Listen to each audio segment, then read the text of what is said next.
So when everybody else had dropped out of the industry, fashion, which is youth obsessed, I was just getting successful. I'd been in fashion forever and I'd always been good, but never great. Suddenly at 60, great.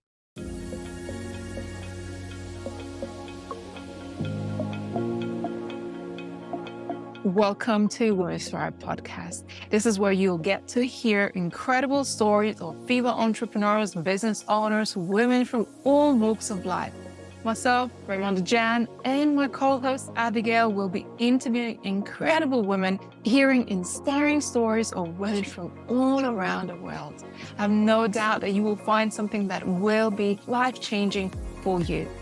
Make sure you hit that subscribe button and join us for our future episodes. Hello, everyone, and welcome to today's podcast episode at Women Thrive. I'm so excited to have you here for today's podcast episode with one of our incredible co-authors of the Women Thrive book, and that is being released on 20th of June. So today's guest is Miss Diane Gilman. Hi, Diane. How are you? Oh, so excited to be here, Ray. Really. This is like such an honor for me. Yay. I am excited for our audience to actually get to know a little bit about you. And I have had the honor and pleasure of having you part of our co-authored book project this year and getting to know you and your incredible story, as well as finding out about your legendary life and the story that you have lived, which is going to be really interesting, I think, for our audience to get to know a little bit about Diane Gilman. Of course, this month in June, you are featured on the cover of the Women Thrive magazine, which I'm so excited again, just to see a woman like yourself being really spotlighted with your story and for our audience to get to know. So Diane, let us know where you're joining us from and yeah, what are you excited about? So I live in Manhattan, New York City. You can see Central Park out the window. So I have a really bucolic view while still being within this completely mad and crazy city. I've lived here for well over 50 years and seen my city go through a lot of changes. I love the urban pulse, but I also love living by the park, which is a whole different vibe. And I came into authorship late in life. So my whole story is about reinvention and letting my life time itself out. And when I say that, it's because I was in fashion and I really did not become famous or kind of insanely successful until the age of 60. I was middle-aged. I was pudgy. I had dressed rock and roll stars in the 60s and the 70s, going into the 80s.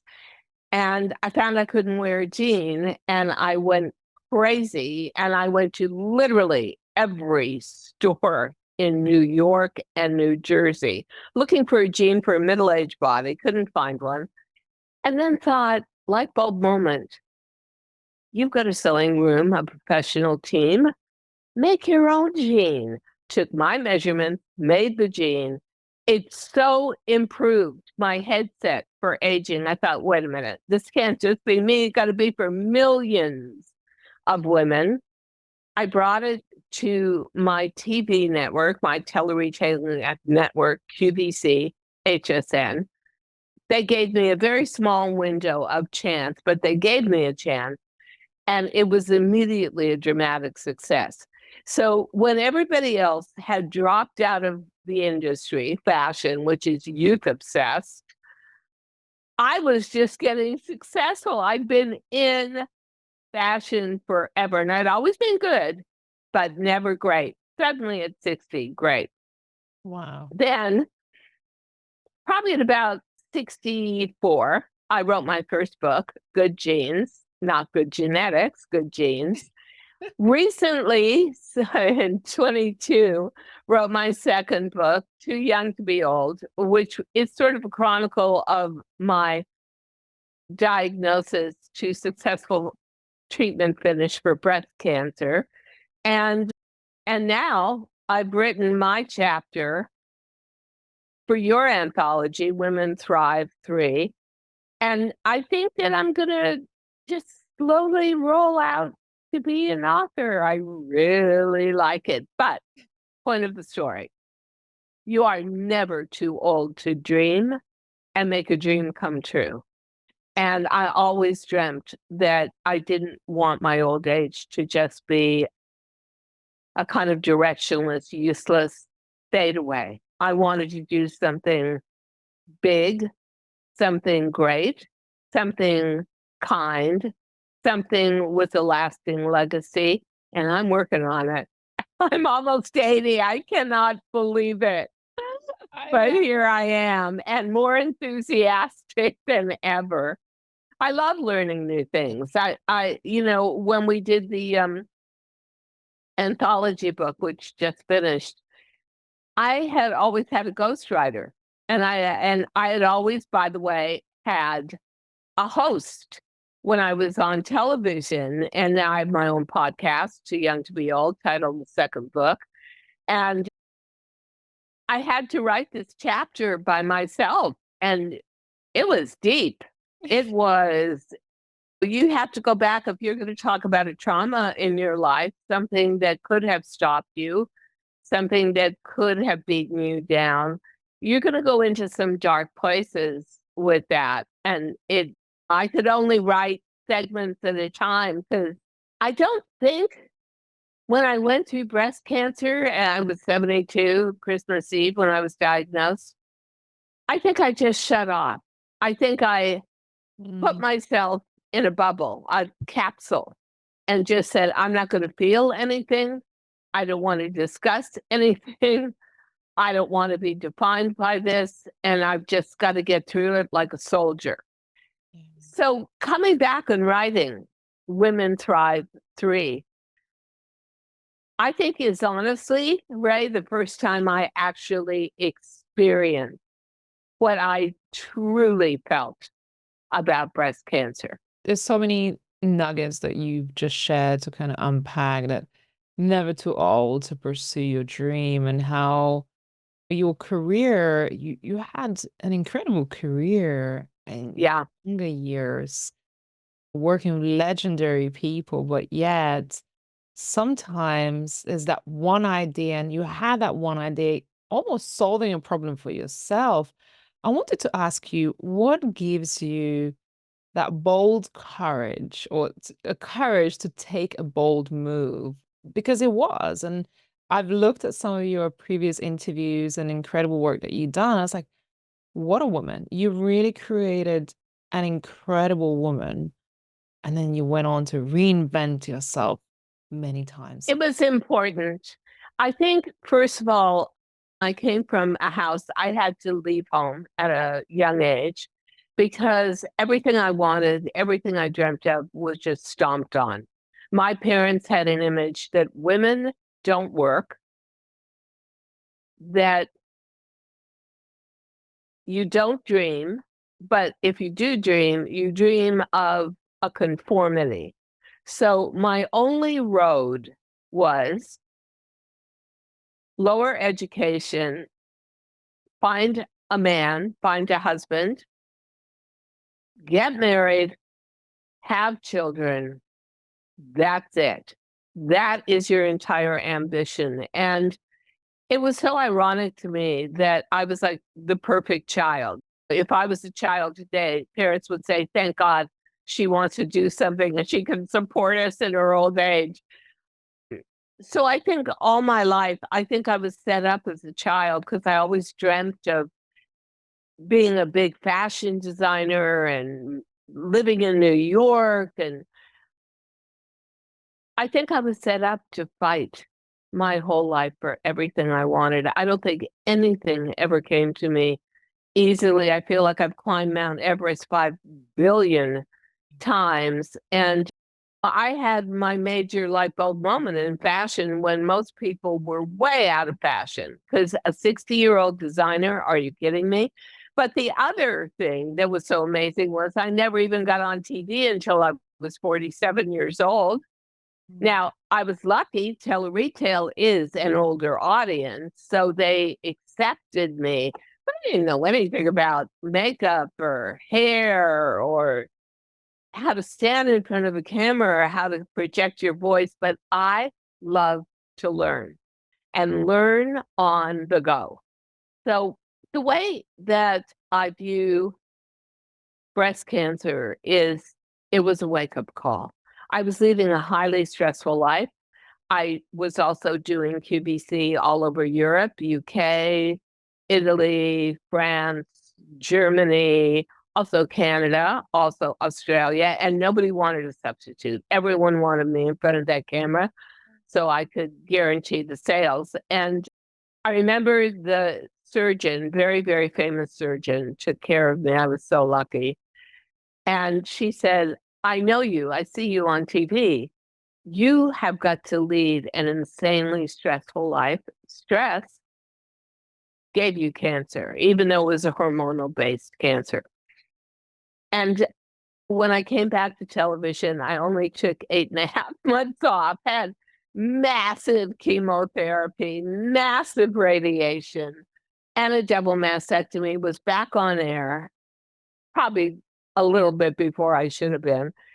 And having the time away from the medium when I got back, I wanted to ask myself a couple of key questions. First was, do you still love what you do? And the answer was no. Does it make your heart beat fast? No. Have you done it too long? Probably. And I thought, well, what are you going to do? I mean, it was a little bit unnatural. I'm asking myself these questions at 77 years old when most people have been retired for 20 years already, and I'm still working. And I thought, well, what are you good at? I'm very pragmatic. And I thought, well, I like being in front of a camera, and I'm a talker. I can talk, and I'm a storyteller. And so if I'm telling a story about a pair of my jeans that I've designed, I could also be telling a story or letting other people come on and share a story with them. I thought, okay, I think I could do that. COVID had hit, so we weren't even working out of a studio anymore. And so even though I was #1 fashion personality internationally for tele-retailing, I also felt that cable TV was not growing. It was a dilution, right? So I just took a chance. I told them I was leaving, and I don't think anybody was too happy about that.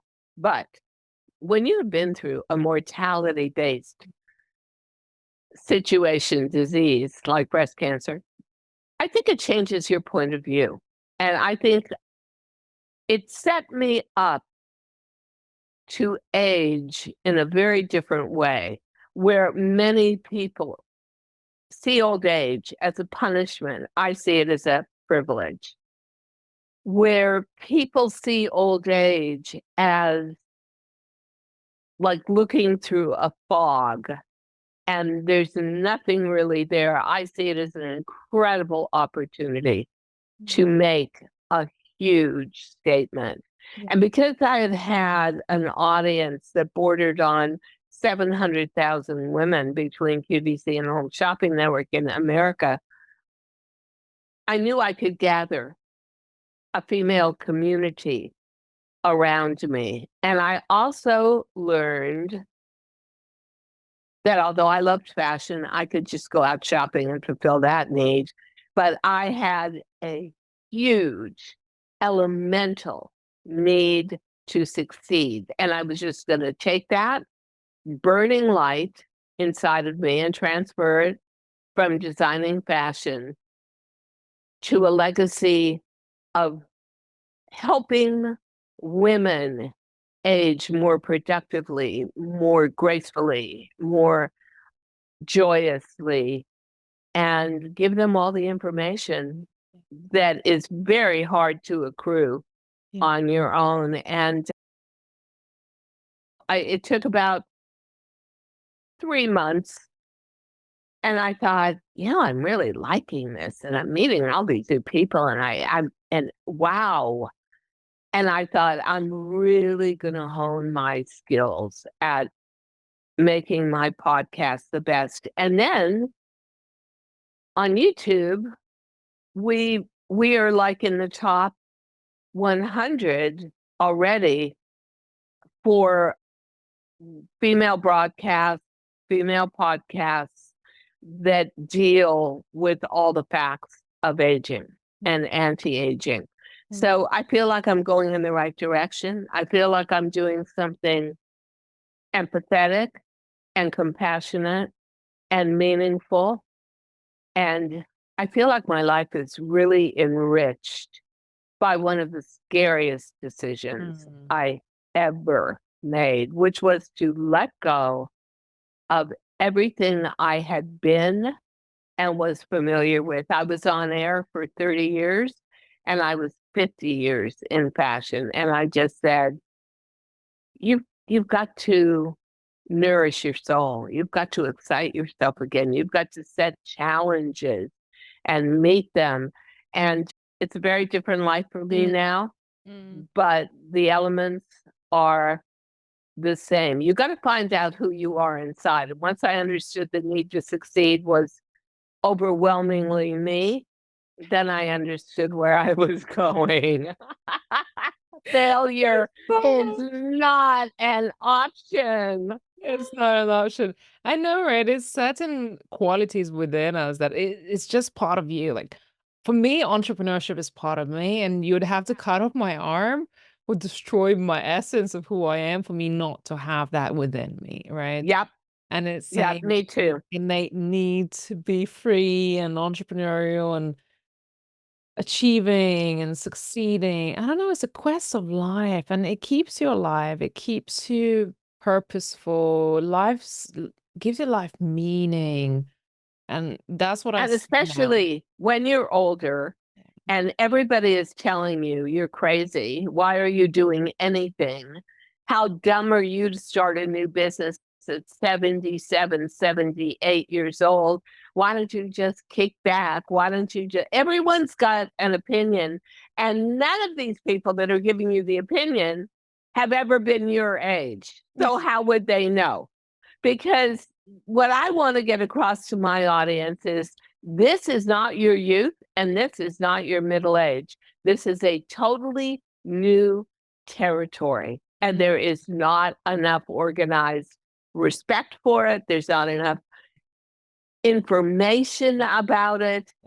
Its very own territory. And it needs a spotlight, a positive spotlight on it. Then it's something that I love, which you said, this is a privilege. And I really see that. And I love the way you cherish these years and being really intentional about what it is that you're doing, how you make an impact, and even the words you choose and the way you tell your story. And I feel like for women of your grace and age and your not just success, but I would say life story, to have that view of life that it's a privilege to be here and to still be doing what I do. And Diane, in one of our calls leading up to writing our book, you mentioned something which very much in line in what we're speaking about today, which was you said, ladies, I have a different sense of urgency in my life.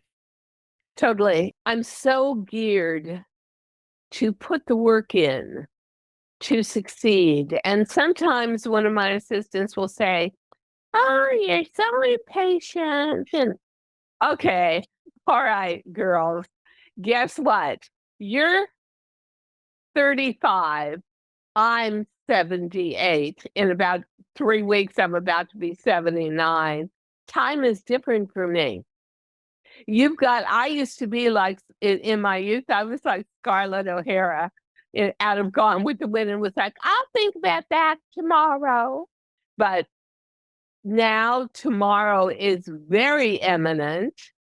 And I realize that time is condensed and it's got to happen sooner and with power. So I think that that's one of the big, I would almost say big issues that is different in my age category, 55 plus, than below, is that there isn't this huge carpet of time in front of you where you can just split time away and say, "Oh, I'll get to that. I don't want to deal with that." You've got to realize that every minute for me may be an hour or a day for somebody that's younger. And I just see it. I see it in a different way, and maybe a more valuable way. So a more intense way. And that's another thing I think people just buy into society's view of aging, which is for women past the age of fertility, especially with what's going on in America with women, you're sort of shunted aside. You're not needed anymore. You're not useful anymore.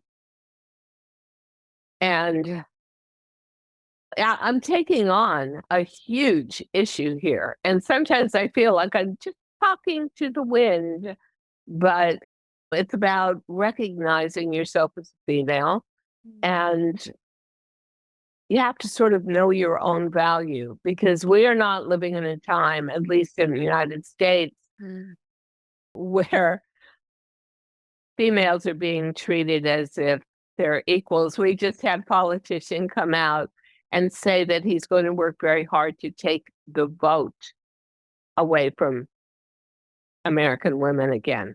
And I'm just sitting there looking at this and thinking, I was there in 1972 burning my bra when we finally got some rights.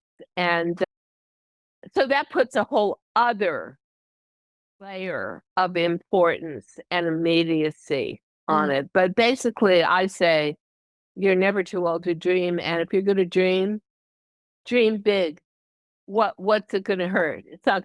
There shouldn't be anybody who can talk you into limitation.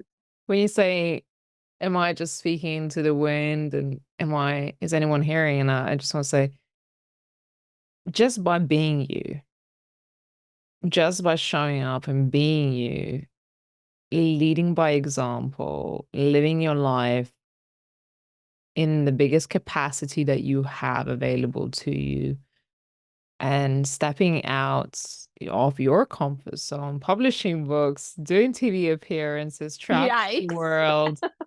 I mean, how many 79-year-old women do you see looking like a fashion diva, being an influencer? And I tell you, Diane does more podcasts and social media stuff than me.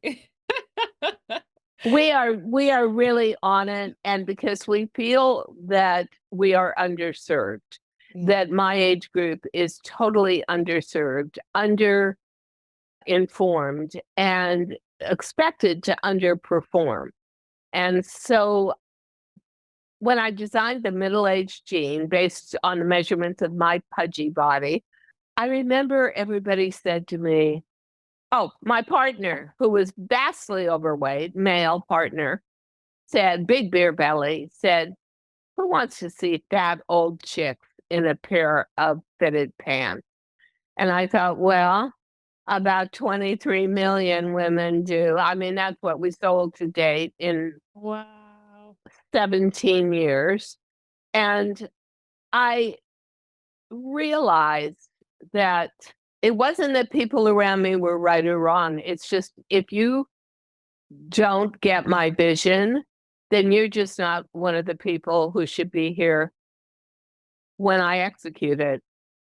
And so many times I have done my best to get something big across that almost nobody comprehended until the audience glommed onto it. And the middle-aged gene was just this revolution and revelation, and it felt so good. And then after that, about 8 years later, I decided to design a top that would hide your midriff and your big bulge, and that was crazy, just crazy. I mean, in our very best show, which was the show I came back to do after treatment. It was Thanksgiving. You always do your best during holidays, right? Especially when there's a big football game, but the women don't want to watch it. They go in the bedroom and shop. We sold 225,000 jeans Wow. in one day, being on air for, I think, a total of 7 hours, 8 hours. Yeah, there was a huge, huge, huge hidden, I don't want to admit that I'm middle-aged and pudgy, but I am, audience that just was so grateful. They finally got dedicated clothing of their own. Yeah. So I think that one of my other great talents is understanding what my female community needs and wants, even if they can't express it, and giving it to them and making them happier, making their lives better. Yeah. That's my big goal. I love that. Then I would say entrepreneurs are the biggest dream setters because we have to convince our audience that something exists before it actually exists. Yes, That's yes. really done. I think that's not even the biggest challenge. I think the biggest challenge is getting the business community to get behind you as a woman, as a female entrepreneur. And I'm not a big fan of corporations. I feel that the businesses that are happening today are singular entrepreneurs who have that homey kind of handmade, I did it myself, I hope you like it, I think you need it, quality to them, and present it. And it was interesting that I was watching something on cable TV yesterday, and there was a commercial, and it's a woman that comes out and says, "Oh, I'm a doctor, and I developed this cream, and blah, blah, blah." And I thought, wow, this looks like an TikTok commercial. This looks like an Instagram commercial.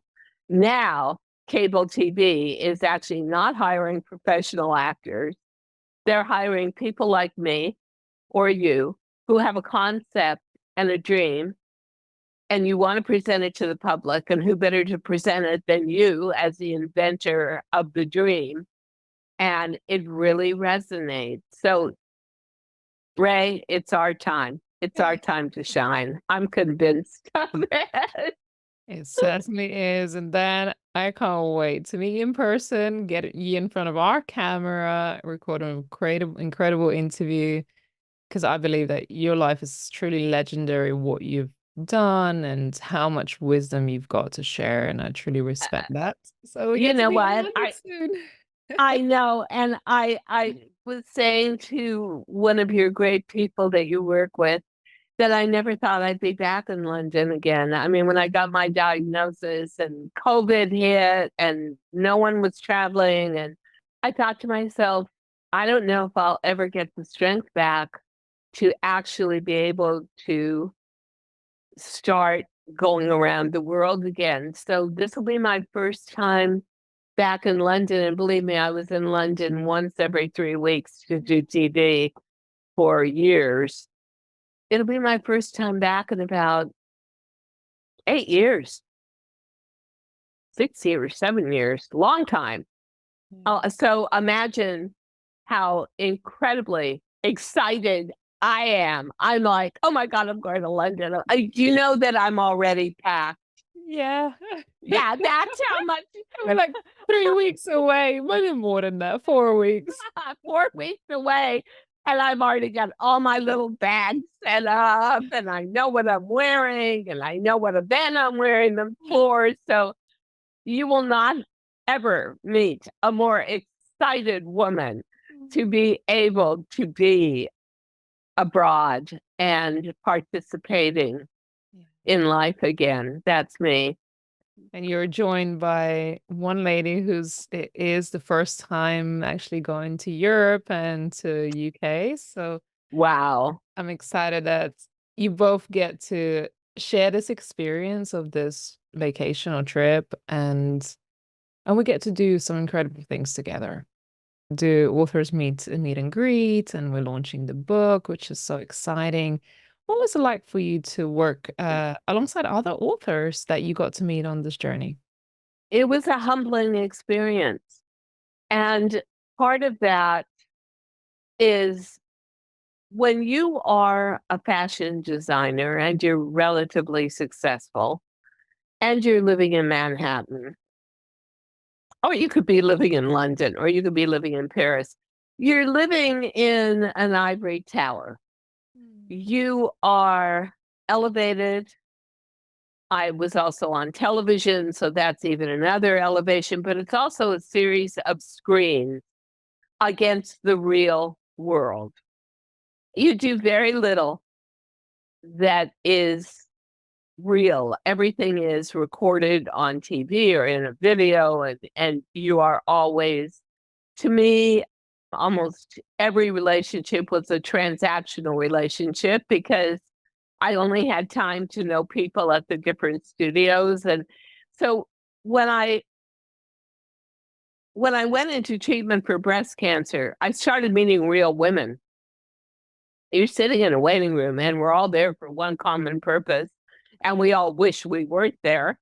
And so the commonality of it was familiar to me, but the fact that there were women from so many different parts of life, and that was the fascinating and frankly really humbling part of it. And that's how I feel about all these authors. You picked women from so many different professions and parts of life, from young all the way up to me. And I thank you for picking me because, frankly, sometimes there is so much prejudice against older women. They just presume I'm going to be doddering and only have half a mind left. And yeah, I'm not kidding. So I'm fascinated. And I'm also fascinated because common experience. Yeah. Some of the women went through a trauma that I also went through, but slightly differently. And then I'm fascinated by the women who had a physical issue like multiple sclerosis, MS, but they handled it without medication and handled it through the power of the mind and the heart.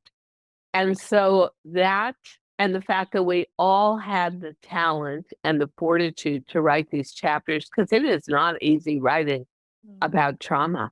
I think I learned more about who I was and how I handled what could have been a life-shattering event from writing this chapter in Women Thrive 3 than in all the moments that I was aware of what I was going through and facing. Yeah, it is incredible to have to reach down into yourself and tell the truth, because you know that when you are an author or when you are an inventor, and I was the cross between an inventor and a designer, my best moments are the moments when I really reached into me and pulled something out. Even inventing the middle-aged gene, oh my God, I felt so much younger. I felt so much better. I felt so much stronger after I was wearing that gene. It was an emotional revolution for me. And the same is true for writing this chapter. It was a huge change for me. And it told me so much more about myself than I was willing to admit when I was going through it. I mean, thank you. Wow. I think it really set a course for me for the rest of my life. I'm glad that this process in itself facilitated going there, because I believe when we share our stories, we almost have that responsibility for our audience to tell our truth, to tell our story, and also to find a lesson within it. And I think when you get the opportunity to really reflect on your story, what I've been through, and as you say, process that emotional part of what you had to go through now that you're in a different chapter in your life, in a way. I'm so glad that you allowed yourself to feel, because the go-getter, the undefeated, the glamorous Diane would never accept broken Diane. And perhaps you didn't want to see that when you were going. Or untruthful Diane. I think I mentioned to you, we have that great authors meeting once a week. I met a lot of celebrities because of tele-retail, because everybody as a celebrity who's reached a peak and is on their way down is just sure they're going to become a millionaire by selling something on television. And I'm not going to mention names, but it's somebody who's in actually great mental health distress now, but I worked alongside of her for several years, and they just did her biop on Lifetime movies. And I'm watching this and I said, this is ridiculous. She obviously had the facility to say no to anything she didn't want her public to see. So the story is paper thin. It's like Formica. You can click on it and it may look like marble, but it's plastic. And I thought, no, I don't want my chapter to be a gloss over of my life. Like, oh, yeah, so I was diagnosed with stage 3 breast cancer, then it was all good, and yeah, and I'm back. And no. And especially important to me because 1 in every 6 women in the world is going to experience what I experienced during their lifetime. And I wanted to demystify it. I wanted it to be such an honest account of an unthinkable situation. And see, I came out of it the other end, only I came out of it better, kinder, more sensitive, more purposeful of my legacy, what I want to leave behind. So that's why for me the chapter is so important, because it's almost a step-by-step guideline to taking advantage of one of the worst crises of your life and making it elevating, and taking intimidation and making it into actually inspiration, and making the whole situation in its own way, believe it or not, aspirational as well, and little tips on how to deal with it. Yeah, I wanted to make it actionable for the reader to say, well, okay, so if something like this ever happens to me, and chances are, if you live long enough, it will, she did it. She survived it. She thrived on it. Women thrive. I can't wait to see how this story and chapter is going to impact the lives of our readers. And I can just say, not only your chapter, but the entire book is really outstanding. And the caliber of writing that we have seen in this particular book has been really mind-blowing. And I remember, But Ray, you guys pulled that caliber out of us. And I will say it, this was one of the best experiences of my life. And if I had to question, could I actually be a freestanding author without a ghostwriter, with no props or tools, but my heart and my mind? The answer is I learned I could through Women Thrive. You just put on such excellent, almost like university classes in writing, and really it all comes from your explanation of where we have to go within ourselves to get to that point of truth that resonates like a gong or a beautiful bell. And you can't fool the audience. You cannot fool the reader or the viewer. They know when it's the real deal. They can feel it too. So I think that was amazing, really amazing for me. I know we had a lot of tears. Ah, I know we had a lot of emotions. That's when it's worth it. And I say, if you feeling it, the audience will feel it. And if you don't feel writing, you don't feel anything. Like even me writing my own chapter, I feel those flutters going back and reading it, right? I feel it. And when you do, you're doing the right job. And you have to go there. And for speakers and authors, you, I encourage anyone to tap into the emotions and the real, true, honest, and raw feelings and situations that will bring out. And if you've never reflected, if you've never spent time there before, I challenge you to do that because it's not easy. And sometimes we like to cover up our stories or moments that were very difficult and challenging, but yet pivotal. And it's not only just pivotal for you and your life transformation, but it's pivotal now for somebody else. And if you were able to go there emotionally and mentally and extract the lessons, right? And what I love about your chapter, which is called The Princess, the Pauper, right at the end, you extracted the beautiful learning through a woman called Sheila.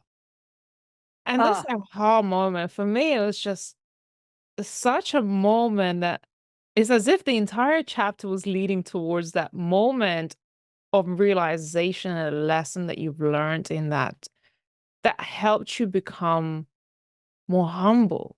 That was such a profound lesson that I wasn't even expecting to come out from uh, just a story like that. It's a new chapter.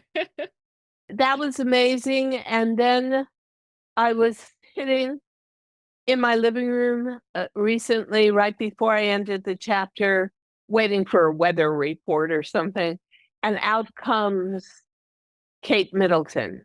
Mm. Out comes and in a pair of jeans that I could have designed, right? So she's already, by what she's wearing, touching the common woman, touching everybody through a totally relatable, everyday way of dressing and saying, I'm sick. Mm. I have cancer. I Mm. can't lead a normal life for a while. And I just sat there and wept. And I thought, and it's how I got the title, whether you are a New York fashion designer, sophisticated fashion designer, or you are living in a homeless shelter as a battered wife, that's Sheila, or you are Kate Middleton and you are going to be the Queen of England. Cancer is a great teacher. Cancer is a great leveler. Cancer is going to teach you humility. It's going to teach you commonality. It's going to teach you what every moment and every breath of your life is worth. And someone recently wanted me to do a podcast called Cancer is a Stupid Jerk because their brother got lung cancer and never smoked a minute in his life. And so every time he started coughing, he would just say, cancer is a stupid jerk. And I said, I can't say that on air. I want to pay cancer the respect it deserves.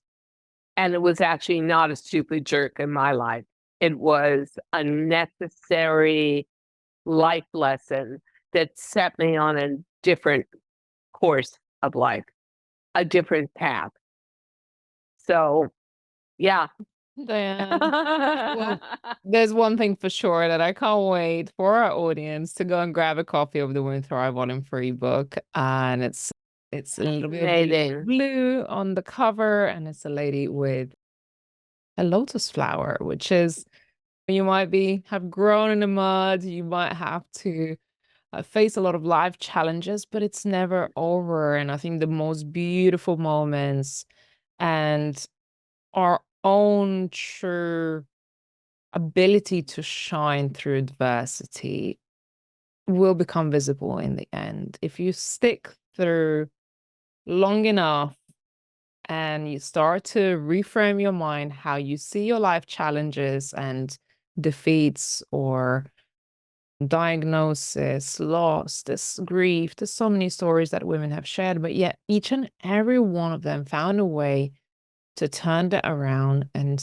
tell their story in such an empowering and inspirational way. So, Dan, I want to say thank you for your beautiful words, for dedicating the time of your life, which is, I know, is super precious, to write your story and share with our readers of what your life was like and what you've learned from this incredible journey that you've been on.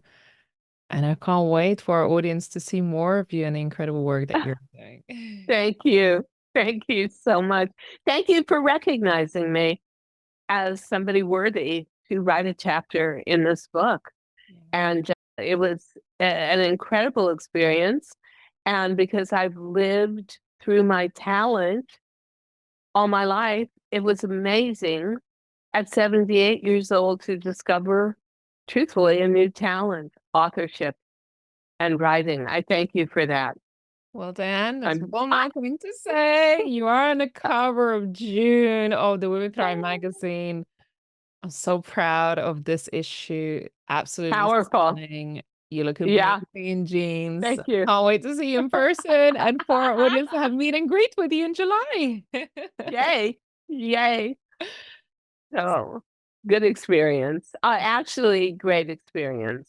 And just to be an older female and to go into a totally new entrepreneurial endeavor, which is podcasting, being a silver-haired influencer on social media, and authorship, you need a chance, someone who's going to believe in you and give you that boost for the first step up. And that's you, Ray. That's you and your amazing female team. So thank you. I humbly receive Means the that. world to me, really.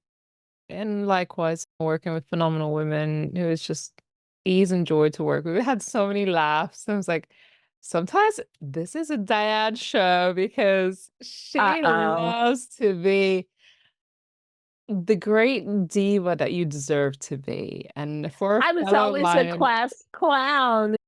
And I get worried sometimes because my Leo personality, and you're a Leo too, my Leo personality is just huge and it takes over.